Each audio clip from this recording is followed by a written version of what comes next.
facing doom. We are facing the possibility of 5/6 of our human population being wiped out within a century. The theme has been picked up and repeated in popular culture.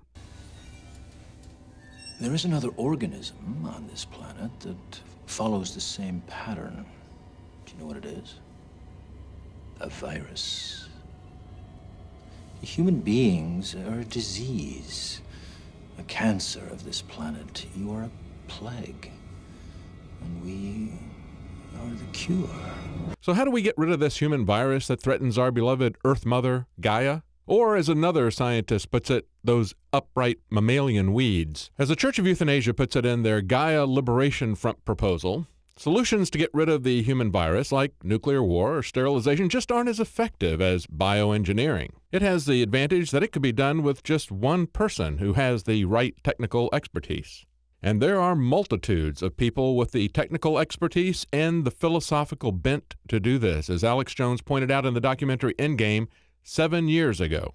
Prominent University of Texas biologist Dr. Eric Pianka, while receiving an award from the Texas Academy of Science, said that the worldwide AIDS pandemic was, quote, no good, it's too slow, and went on to laud the virtues of Ebola because it would kill 90% of the world population quickly. But most frightening was the fact that in a crowd of over 1,000 prominent scientists, local newspapers reported that 95% of those in attendance gave Pianka sustained standing ovations every time he extolled the virtues of mass-culling microbes and man's destruction. For INFOWARS Nightly News, I'm David Knight. And in response to the lackadaisical attitude with which this current administration is dealing with this public health crisis, pretty much endangering the lives of everyone here in America, INFOWARS is calling for a national strike across the U.S. And we'll also tell you how you can win some big bucks helping us fight tyranny. DNA Force. When cells become toxic, they die early and aging sets in. DNA Force. No one has put together a formula that focuses directly on brain health, nerve growth factors, and optimizing your cellular energy at the same time. Just one of the key compounds, BioPQQ, is backed by major clinical studies. DNA Force. We now have the synergistic solution. Secure your DNA Force today at InfoWarsLife.com or call toll-free 888-253-3139. DNA Force. The globalist social engineers are not just targeting us with propaganda. They are manipulating our genetics. We are being targeted at every level by estrogen mimickers that lower our testosterone and other hormones and natural compounds that the body needs. After consulting top doctors, nutritionists, pharmacists, and others, we have developed what I believe is the ultimate non-GMO organic super male vitality formula sourced from powerful organic herbs and then concentrated for maximum potency. Super Male Vitality was developed to activate your body's own natural processes instead of using synthetic chemicals. Super Male Vitality by InfoWars Life is so powerful that I only take half the recommended dose. For a limited time, we are offering 15% off Super Male Vitality at InfoWarsLife.com to introduce you to this powerful supplement. Visit InfoWarsLife.com today to secure your Super Male Vitality. InfoWarsLife.com.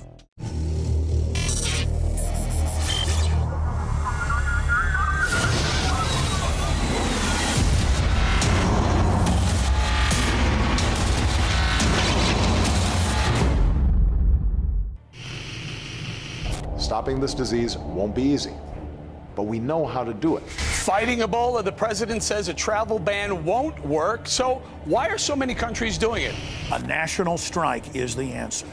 I'm wearing the same shirt I was when I was in the car with that family. There is zero risk. I said it. There it is. I shouldn't say that. There's no risk.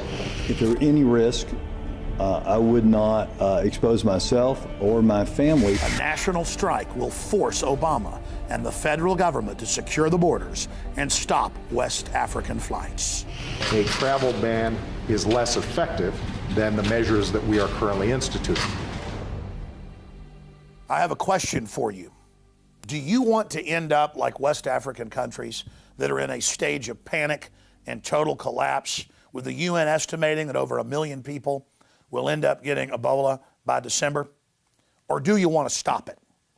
The default federal law CDC regulation position for the last 30 years on Ebola, smallpox, Black Plague, you name it, has been the same.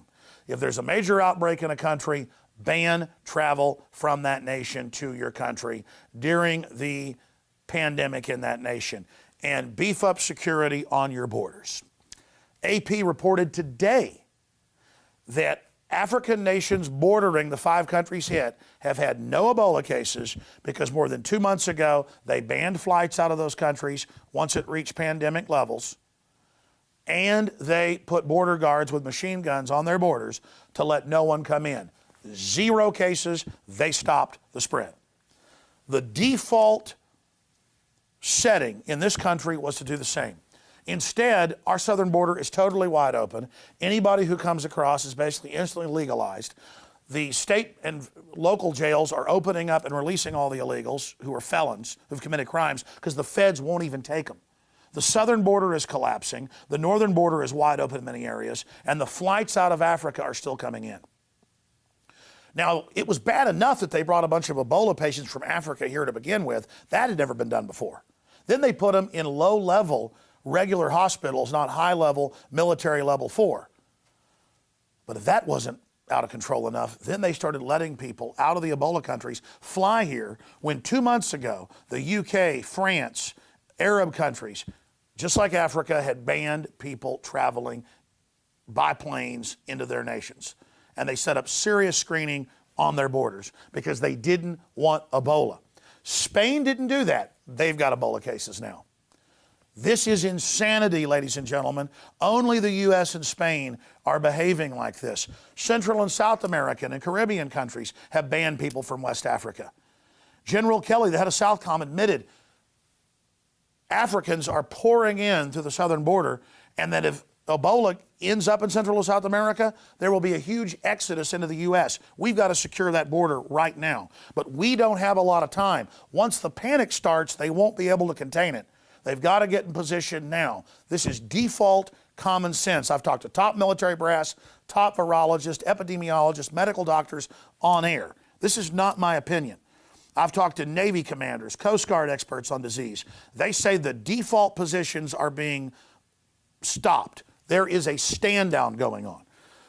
To counter this, we are calling for a nationwide strike starting next Monday through Wednesday for you to stay home, especially if you're medical workers, police, EMTs that are going to be hardest hit by this, to draw attention to the fact that the federal government is on strike and not doing its default job, allowing these flights to come in. Even the Speaker of the House has said stop the flights. Senator Ted Cruz, Rand Paul, Governor Jindal of Louisiana, but not President Obama. He's out defending this. Now remember, it was someone flying in from Africa that brought it here, now spreading to nurses and clearly others. Why do they want it here?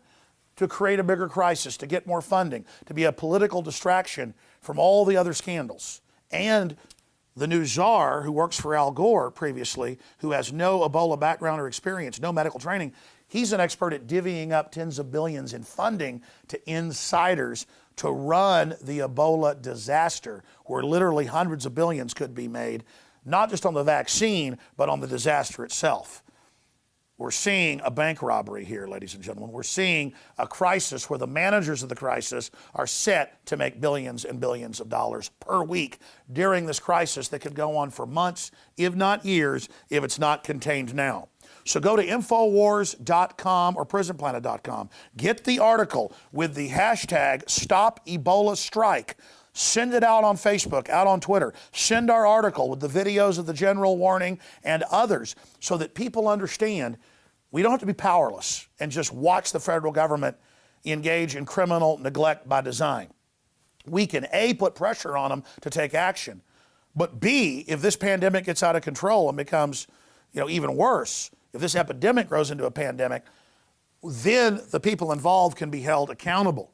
But also it can be used as practice for sheltering in place and for self-quarantining if this gets out of hand. So Monday, Tuesday, and Wednesday, if you're not essential folks or people like myself that have got to be on air, self-quarantine as a test, will call it a national strike, call talk radio, call Congress, call the White House, call media, send out tweets, be an activist Monday, Tuesday, and Wednesday to fight Ebola and to stop Ebola with the Stop Ebola National Strike. We can stop it. There is a solution. There is a way to bring it down. There is a way to make them put the default actions in, and there may still be time to stop it before it spreads to thousands or even hundreds of thousands or more. And the whole Homeland Security apparatus has the pretext it needs for total federalization. Ladies and gentlemen, we've been warning of a biological false flag. This is clearly that. I don't know if they cooked it up in a lab, even though they have a history of doing that. I don't know that. I know that they've certainly let it in and are now doing everything they can to help it spread. So the ball is in your court. Send this to friends and family, your email list, Twitter, Facebook, other talk show hosts. Get them to cover it. Organize and be part of this strike, ladies and gentlemen. This is how we can draw attention to this and stop it. I'm Alex Jones signing off for INFOWARS Nightly News with this emergency news bulletin. I'm in Texas, just a few hundred miles away from Dallas and Austin. Undoubtedly, they're already thinking it's spread around the country. They've got people quarantined here in Austin as we talk about this on the news tonight. I have 3 children. I have a family. I am seriously upset by this, and I'm doing everything I can to draw as much attention to it as I can. Please join me in this. Let's not just be spectators and jellyfish and lay down. Let's prove Obama and these people that have such disdain for the American people wrong. And let's show them that we know who to blame. And let's show them that we demand that they not let this crisis grow. Even though the White House did say, let's not let a good crisis go to waste. Well, to Rahm Emanuel and to Al Gore, that's part of the White House with his guy in there as the new Ebola czar, and to all of you, you will be held accountable. So do your damn jobs now. I'll be back this Sunday live, Lord willing, 4 to 6 p.m. Central with the Sunday show. We're now signing off for InfoWars.com and the whole crew. Please pray for us. We'll pray for you. Pray for America. Pray for West Africans as well. And pray that we be able to get the word out and get basic containment in place before it spirals out of control and we all end up getting quarantined, basically. And never forget, if you're watching this transmission, you are the hope, you are the resistance.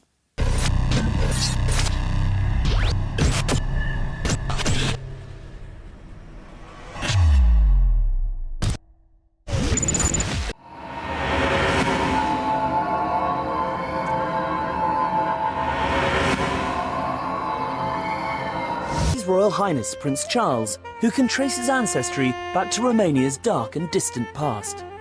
The genealogy shows that I'm descended from Vlad the Impaler, you see.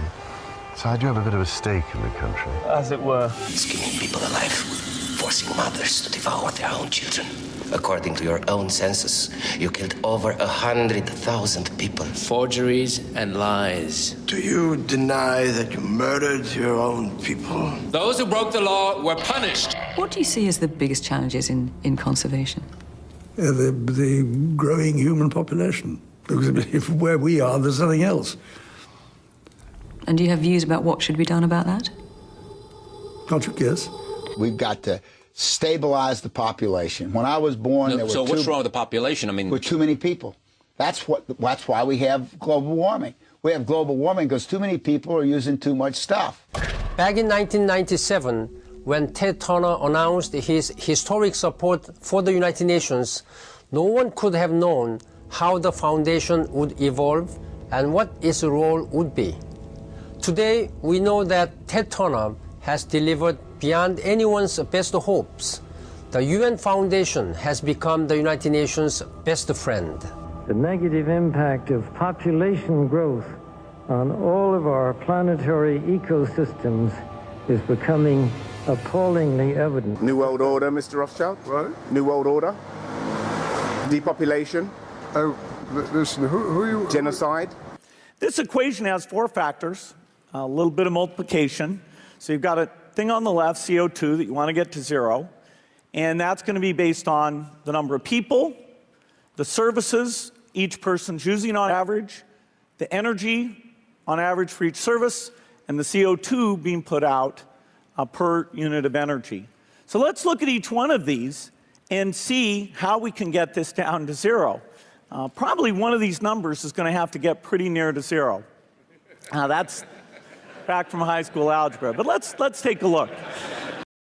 The myth of overpopulation originated in England in 1798 when a vicar named Thomas